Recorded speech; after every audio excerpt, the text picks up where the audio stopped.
Welcome back to Quarantine Canteen, where Rhetoric and anybody else are going to learn how to make food to sustain themselves. We are going to do pasta today because it's really cheap, and I'm going to teach you how to do 3 different kinds of pasta sauces, which you can either put on pasta, or you can put on bread, or you can mix into salads. They're really, really versatile. So the first one that I'm going to do is just a very easy tomato sauce.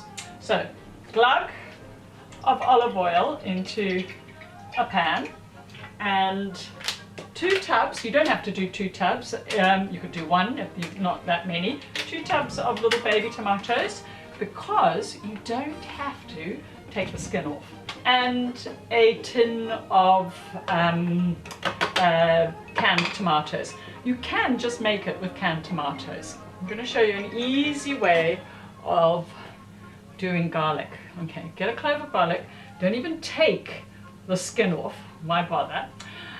Here I've got a rather beautiful cheese grater that I stole from Dr. Graffius, so don't tell her I've got it. What I'm going to do is I'm going to simply grate the garlic.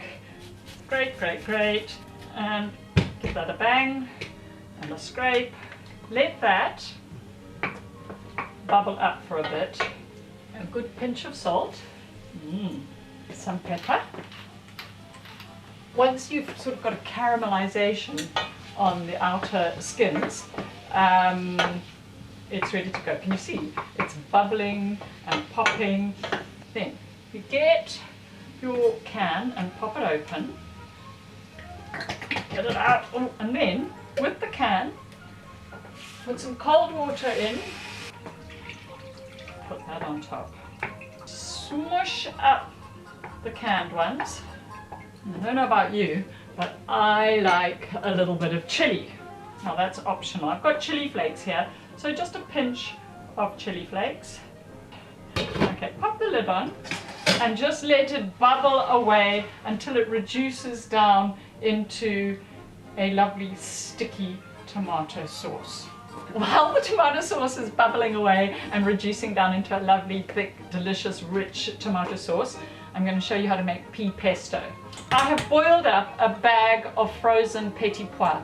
Petit pois is much better than just ordinary peas. They're softer and they're sweeter. And I have got a potato smasher, and I have smashed that, but not too much. Now into that, I am going to add about a cup of Parmesan. You can put more if you like. My dog Gonzo loves Parmesan cheese. Now it'll need a little bit more olive oil. So some olive oil. Can you see it gets all nice and kind of gluey. A pinch of salt. A good old grate of pepper. Okay, and Dr. Graffius's grater is going to grate some more garlic into the pesto. Finally, I've got some basil, which I've kind of bruised. I've chopped it up, so a handful of basil. You can use other herbs, and I think it needs a tiny bit more olive oil. The last thing that goes into our pesto are smashed up nuts. Now, if you look at recipes for pesto, it's normally pine nuts. They're really expensive and there's not much to them. So I have used cashew nuts, and I'm just going to pour them into our mixture. So this is very easy. There we have delicious, rough and tumble pea pesto. The last sauce I'm going to teach you is a very useful one. It's white sauce, which we're going to make into cheese sauce, and it's going to be for mac and cheese. Once you've learned this is what, when you go to cooking school, this is one of the first things they teach you, how to make a roux. So, about 60 to 50 grams of butter, which I'm going to melt. All right, that is melted. Right, into the butter, I'm going to put 50 grams of flour. So that is roughly 2 tablespoons or 2 soup spoons. And I am going to make a roux mixture by mixing in the flour and the butter. Once that's done, it should come into a little ball. There we go. I'm going to take that off the heat for the moment. Now, in this pan, I have infused 3 cups of milk with a bay leaf. These are bay leaves. I stole these from Mr. Allinson's tree, and as you can see, I might need to go and steal some more. It's important that you heat it up to get all the flavors out of the bay leaf. Now, just take the milk and slowly incorporate the milk. It'll go all gluey.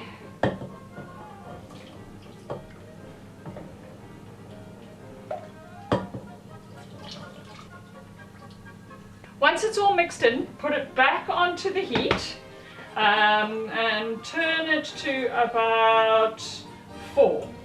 And just keep stirring it. It's like making custard. Eventually, it will become nice and thick. To give the sauce extra flavor, a teaspoon of mustard. You can leave it out if you don't like mustard. Big old pinch of salt. Some pepper. Now, don't take your eyes off it. Keep stirring it. After about 6-7 minutes, you will notice it starts to get thick and coat the back of the spoon. When you're stirring, make sure you stir from the outside and then swirl into the middle and then swirl out to the outside again. And that way you don't get any sticking to the bottom and burning. Okay. Now that is thick enough because when you put it on top of your pasta, the pasta will also have starch that will make it thicker. So I'm going to take it off the heat so it doesn't burn. I grated up on Dr. Graffius's grater a packet of cheese, about 250. I like lots of cheese, but you can have less. You put the cheese in and oh, it comes so delicious. I've kept some of the cheese for the top because that is the joy of macaroni and cheese. Okay, so that is done. And notice how thick it's got. Look at that. Look at that, brilliant. Okay, here I have already pre-cooked some penne. Don't overcook it because it's going to go into the oven again. So do it al dente, whatever it says on the packet. Make sure that you do it like 2 minutes under whatever it said in the packet. Just get this beautiful cheese sauce. Ooh, and pour it out. Evenly smush it. This baking tray I buttered before I put it in, so like you do with a cake, just so that it doesn't stick too much to the bottom. Now I am going to give it an extra crunchy top. I'm going to put breadcrumbs. This is just all the stale bread I had, and I toasted it, and then I used my smashing method with the rolling pin and the bag, and then I'm going to sprinkle lots of delicious cheese on top. I like lots of cheese, I don't know. Now, I'm going to put this in the oven and I'm going to bake it at about 180 for about 20-25 minutes, but keep checking it. So I'm going to pop that in.